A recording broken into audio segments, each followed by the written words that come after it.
دھرتی للکار اٹھی پکار اٹھی، یہ سونی دھرتی للکار اٹھی پکار اٹھی، انسانیت کو باری جوتوں تلے رونے والوں، فضا میں بارود کی پھونک پھیلانے والوں، بتانے رنگ و پھو میں الجھانے والوں، تو کون میں کون پر لڑوانے والوں مروانے والوں، میرے جسم کے ٹکڑوں پر آگ برسانے والوں، میرٹ کا قتل کرنے والوں، قائد اعظم اور ڈاکٹر علامہ محمد اقبال کے خوابوں کے خوفناک تعبیر کرنے والوں، خدا کے لہجے میں بات کرنے والوں، میں پوچھتا ہوں اگر وہ خواب سچ آتا تو یہ تعبیر کیسی ہے؟ نحمدہ ونصلی علی رسولہ الکریم، اما بعد فاعوذ باللہ من الشیطان الرجیم، بسم اللہ الرحمن الرحیم۔ جناب صدر، معزز اعزائے کرام اور میرے عزیز ساتھیوں، السلام علیکم ورحمۃ اللہ وبرکاتہ۔ جناب صدر، میں نمودان وقت کو کہتا ہوں کہ آؤ میں تمہیں قائد اعظم محمد علی جناح کا پاکستان دکھاؤں، آؤ میں تمہیں ڈاکٹر علامہ محمد اقبال کا پاکستان دکھاؤں۔ جب قائد اعظم محمد علی جناح 1927 میں یہ فرما گئے کہ ایک دن تمہیں اپنی دفاعی طاقت پر ناز ہوگا، تو ہاں ہم ڈاکٹر عبدالقدیر خان ہیں، ہاں ہم عالم سرفراز احمد اور شیر خان ہیں، اور ہم ہی وہ سر اٹھائے سرفروش ہیں جو برف پہاڑوں تلے جان نچھاور کرتے ہیں۔ علی وقار، یہ تو قائد اعظم کا پاکستان تھا۔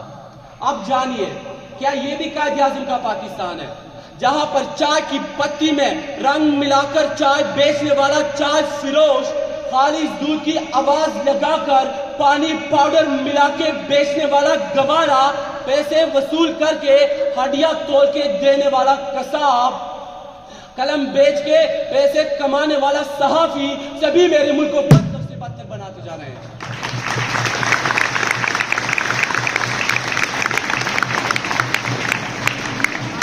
صدر، یہ قصور ان کا نہیں، یہ قصور صرف ان کا نہیں، بلکہ قصور تو ایوان میں بیٹھے ان تمام لوگوں کا ہے جنہوں نے پچھلے 75 سالوں سے نہ صرف میرے ملک کے عوام کو بنیادی سہولیات سے محروم رکھا، بلکہ بدعنوانی اور بدنامی جیسے لاعلاج بیماریوں میں بھی مبتلا کیا۔ علی وقار، یہ افسوس کا مقام ہے، یہ افسوس کا مقام ہے کہ پاکستان آج بدعنوان ترین ممالک کے فہرست میں شامل ہے۔ اصول بیچ کے مسند خریدنے والوں، اصول بیچ کے مسند خریدنے والوں، نگاہ اہل نظر میں بہت حقیر ہو تم، وطن کا پاس تمہیں تان ہو سکے گا کبھی، اپنے حص کے بندے ہو بے ضمیر ہو تم۔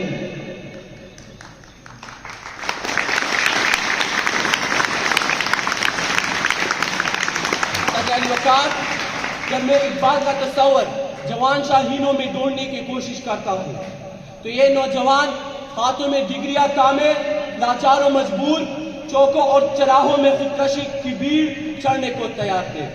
علی وقار، اقبال کا نوجوان مسلمان ممالک کا محافظ ہوا کرتا تھا، مگر آج میں اس زینب کو کہاں چھپاؤں؟ آج میں 8 سالہ، 5 سالہ، 3 سالہ بچیوں کے ساتھ تشدد کیسے بیان کروں؟ افسوس، مجھے اقبال سے منہ چھپانا پڑتا ہے۔ صدر علی وقار، اقبال نے تو مدینہ جانے کا درس دیا تھا، اقبال نے تو غریبی میں نام پیدا کرنے کا درس دیا تھا۔ آج پیسے کے لیے عزتوں کا سودا کیا جاتا ہے، آج پیسے کے لیے عورتوں کو نچایا جاتا ہے۔ بولنے والا اپنے الفاظ کا وارث نہیں ہوتا، لکھنے والا ایک ایک حرف کی قیمت وصول کرتا ہے۔ علی وقار، میں آپ سے بلکہ یہاں پر بیٹھے ان ایوان میں تمام لوگوں سے یہ سوال کرنا چاہتا ہوں، کیا یہ قائد اعظم کا پاکستان ہے؟ کیا یہ ڈاکٹر علامہ محمد اقبال کا پاکستان ہے؟ اور اگر وہ خواب سچا تھا تو یہ تعبیر کیسی ہے؟ صرف یہ نہیں بلکہ راستے پر جاتے وقت محفوظ پہنچنے سے زیادہ تمہیں لوٹنے کا خطرہ ہوتا ہے۔